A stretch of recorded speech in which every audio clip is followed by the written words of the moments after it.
Hola, ¿qué tal? ¿Cómo están? Mi nombre es Silvia Trujillo, soy parte del equipo de comunicación del medio feminista La Cuerda de Guatemala y fui parte de la primera cohorte de Cambia la Historia. El objetivo de comunicarme con ustedes hoy es para contarles mi experiencia de cómo poder identificar eso que llamamos violencias estructurales.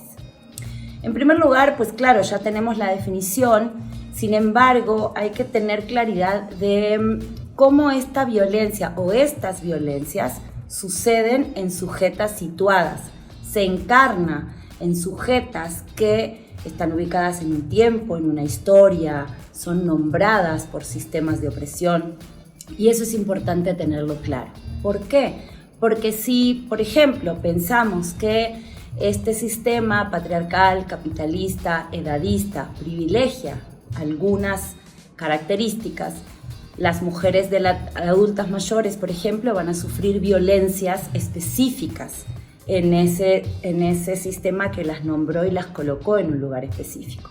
Lo mismo, por ejemplo, las mujeres que viven con discapacidad van en un sistema que privilegia unos cuerpos que producen, pensados para la reproducción social, pues van a sufrir violencias específicas. De manera tal que es importante en primer lugar pensar que esa violencia sucede en determinados cuerpos. En segundo lugar, es muy importante que cuando estamos frente a una situación donde claramente es evidente la opresión por género o la opresión por etnia, preguntarnos cómo operan los otros sistemas de opresión en esos cuerpos. Y entonces ahí, cuando hacemos la pregunta, por ejemplo, ¿cómo en ese cuerpo afectado por el sistema de opresión patriarcal y capitalista opera la etnia, por ejemplo, opera la edad, opera la heteronormatividad? Cuando nos hacemos esas preguntas, los datos comienzan a emerger. Entonces les voy a contar un poco cómo sucedió cuando hice justamente el trabajo para Cambia la Historia. Nosotras decidimos en mi equipo investigar o trabajar en torno a las mujeres que viven con discapacidad en Guatemala. Hice este ejercicio de pensar las violencias particulares y empiezan a emerger algunas cuestiones que justamente por estar normalizadas no son tan evidentes. Y entonces, por ejemplo, sabíamos que en Guatemala las mujeres piden permiso, las mujeres, todas, pedimos permiso para determinadas cuestiones. Esto está medido y hay una encuesta nacional que nos daba ese dato. Y entonces hacernos la pregunta, ¿qué pasa con las mujeres que viven con discapacidad?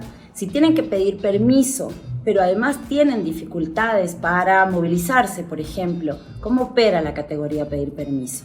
Y nos dimos cuenta, por ejemplo, que eso implicaba una violencia particular porque muchas de ellas viven durante muchos años encerradas porque no les dan el permiso de moverse.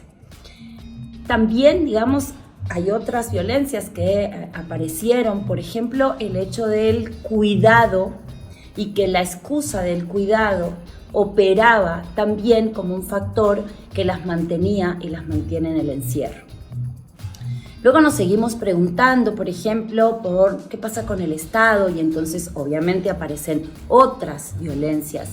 Y finalmente, insisto, construimos un relato donde pudimos hacer visible una serie de violencias que habían permanecido ocultas. Bueno, espero entonces que con este ejemplo les ayude a identificar cómo funcionan.